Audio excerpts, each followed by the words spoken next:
আজকের রেসিপি ফুলকপি দিয়ে গুগলি। ফুলকপিটা নুন দিয়ে ভেজে নেব।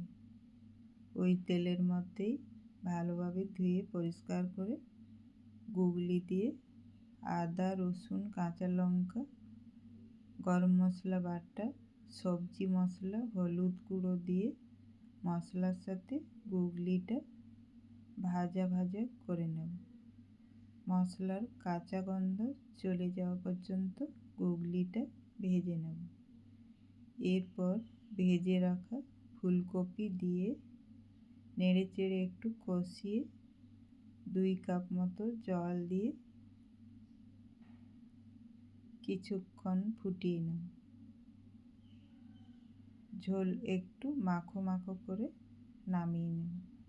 ফুলকপি দিয়ে গুগলির মশলা কারি রেডি।